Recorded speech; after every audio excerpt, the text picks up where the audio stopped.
जिसको कहते हैं बिग एक्सपोज किया है।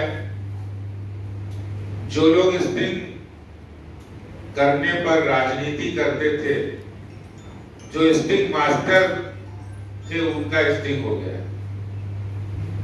जो लोग दिल्ली को सिंगापुर, लंदन और पेरिस बनाने की बात करते थे,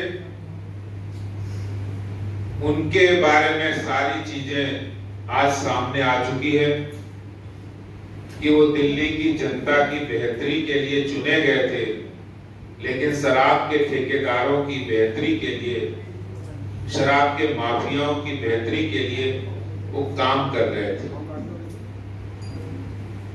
कल हमने एक प्रेस वार्ता में कहा था कि दिल्ली में पुरानी शराब नीति में 135 लाख लीटर शराब प्रतिदिन बिकती थी। नई शराब नीति में बढ़कर 245 लाख लीटर हो गई। रेवेन्यू पुरानी शराब नीति में से नई शराब नीति में बढ़ना चाहिए क्योंकि बिक्री ज्यादा हुई, लेकिन वो बढ़ने की बजाय घट गया। भारतीय जनता पार्टी ने ये भी कहा था कि उन्होंने शराब ठेकेदारों का कमीशन, L1 वालों का कमीशन 2% से बढ़ा के 12% कर दिया। क्यों कर दिया? हमने ये भी कहा कि ब्लैक लिस्टेड कंपनियों को आपने नई शराब पॉलिसी में ठेके नहीं देने का प्रावधान किया था, लेकिन उस नियम को भी तोड़कर उनको ठेके दिए। हमने यह भी कहा था कि अनऑथराइज्ड कॉलोनी और नॉन कन्फर्मिंग एरिया रेजिडेंशियल इलाके में ठेके नहीं खुलने चाहिए।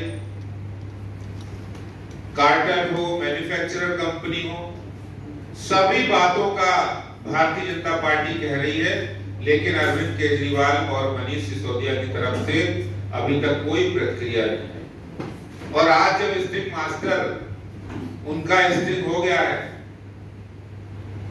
तो मनीष सिसोदिया जी को प्रेस वार्ता में जवाब देते नहीं बनता है। प्रेस वार्ता को छोड़कर पलायन कर गए, भाग गए। जब पत्रकार सवाल पूछने लगे तो सवाल का जवाब देने की बजाय भाग खड़े हुए। बोले गली के सड़क पर चलते इंसान का स्टिंग हो गया। मैं सिसोदिया जी आपको बताना चाहता हूं, केजरीवाल जी भी आप भी सुन लीजिए, ये कोई सड़क चलता आदमी नहीं है। कुलविंदर मारवा जो आरोपी नंबर 13 सन्नी मारवा, उनके पिताजी हैं, उनके पापा जी हैं। और आपने, आपकी सरकार ने उनको शराब का लाइसेंस दिया था।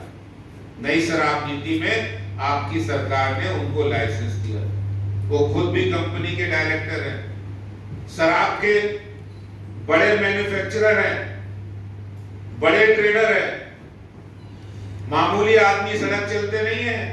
आपकी सरकार ने उन पर मेहरबानी करके पैसे लेकर शराब के ठेके दिए हैं, और ये वही ठेकेदार हैं जिनको आपने एयरपोर्ट जोन का ठेका दिया था, जिसके 30 करोड़ रुपए की अर्नेस्ट मनी आपने उनको बाइज्जत वापस कर दी। इसलिए उन्होंने कहा कि हम अब ये काम नहीं कर सकते।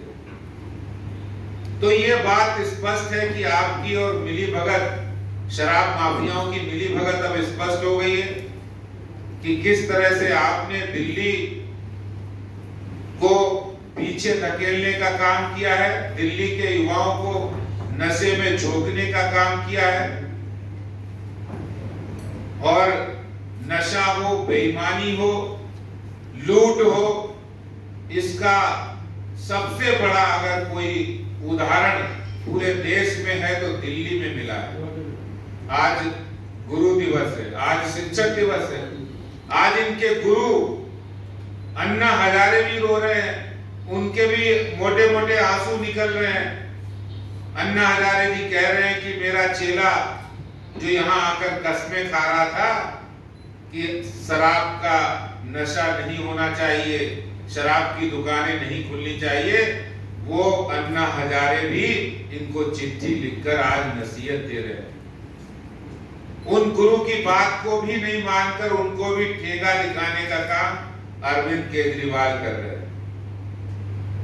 अभी स्टिंग से बिल्कुल स्पष्ट हो गया है और इनकी बौखलाहट से भी और स्पष्ट हो गया है कि ये जो चोरी हुई है राजस्व की, दिल्ली के खजाने को लूटा गया है, दिल्ली में टैक्स पेयर के पैसे को लूटकर शराब माफिया और दिल्ली के आम आदमी पार्टी के नेताओं ने जो बंदर बांट की है, उससे दिल्ली की जनता बहुत आहत है। आज कोई गरीब का बच्चा, आज हर दिल्ली वासी रो रहा है, दुखी है, इस बात पर दुखी है कि हमने एक ऐसे निर्णय लेकर एक ऐसे बेईमान को मुख्यमंत्री बनाया।